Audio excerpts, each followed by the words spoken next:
Bonjour tout le monde, donc c'est encore Raymonde. Alors voilà, c'est un petit clin d'œil parce que c'est vrai que des personnes se sont aperçues sur le net, sur YouTube, on dirait la guerre des boutons. Ah ouais, la guerre des boutons, vous savez plus sur quel bouton appuyer.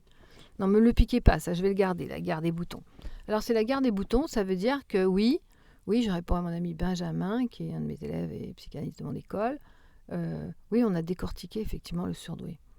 On en a fait un hypersensible, qu'un hypersensible. Comme ça, on peut faire plein de choses.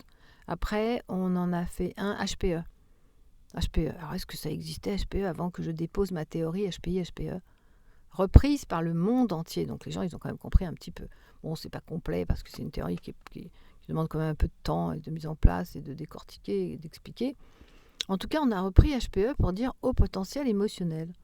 Alors, je me suis posée, je me suis dit, ça veut dire quoi haut potentiel émotionnel? Alors moi, dans la théorie que j'ai mise en place, le surdoué, il est ça, ça, ça, ça. Certains vont fonctionner en mode mental et certains vont fonctionner en mode émotionnel. Mais voilà, etc., etc. C'est tout un développé. Mais si on prend juste HPE, non, ça n'existait pas avant que ce soit repris de ma formulation. Donc on a repris HPE pour créer un nouveau groupe qui s'appelle le haut potentiel émotionnel, séparé de la théorie que j'ai mis en place. Ce qui pour moi n'a plus aucun sens, évidemment.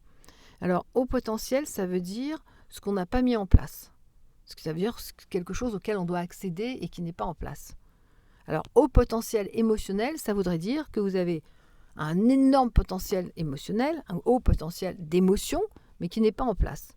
Est-ce qu'on peut m'expliquer comment un émotionnel ne serait pas en place? Parce qu'en fait, ce travail qu'il y a à faire, généralement, c'est tout le contraire. C'est prendre l'émotionnel et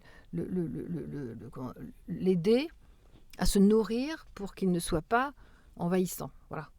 Donc, si vous avez un haut potentiel émotionnel, ça veut dire que vous êtes en grosse capacité d'arriver à un énorme émotionnel. Bon, et ben voilà, il ne fallait pas appuyer sur ce bouton-là. Hein. Donc, oui, c'est ça. Donc, on a décortiqué, on a inventé, mais après tout, moi aussi j'ai inventé HPE. Vous croyez que ça existait? Non, ça n'existait pas avant. Ah, non, on rigole, on est là pour rigoler. Donc, HPE, haut potentiel, vous avez un gros potentiel émotionnel à développer. Voilà, moi je vois ceux qui sont dans l'émotion, ils sont tellement dans l'émotion que je vous assure que c'est pas développé, hein. C'est très développé déjà. Voilà, on a mis aussi évidemment les hypersensibles, bon ce qui est logique, hein. Les hypersensibles, on leur demande, voilà, comme j'ai dit, que vous voyez un éléphant se faire tuer, ça vous fait quoi? Ah, ça vous fait quelque chose, vous êtes hypersensible.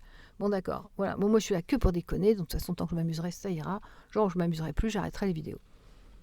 Non, j'arrêterai pas, tout le monde va dire non, je vais pas arrêter, mais bon, bientôt on est dans la dérision, quoi. Franchement, c'est du grand n'importe quoi. Voilà. Donc celui qui est surdoué doit accepter d'être surdoué. S'il n'accepte pas d'être surdoué, il perd un temps fou, il perd beaucoup d'argent, il perd son temps, il perd l'amour, il perd beaucoup de choses. Accepter, c'est beaucoup plus simple. Ah, comment on fait pour accepter? Il y a juste à comprendre. Ah, comment? Je sais pas, j'ai 380 vidéos sur le net, ça vous suffit pas? Non? Je vais continuer. Alors, je vous embrasse. Et n'oubliez pas, un haut potentiel émotionnel, ça ne veut pas dire grand-chose. Mais en tout cas, ça se vend bien. Je vous embrasse et je vous dis à très vite. Bisous, c'était Raymonde.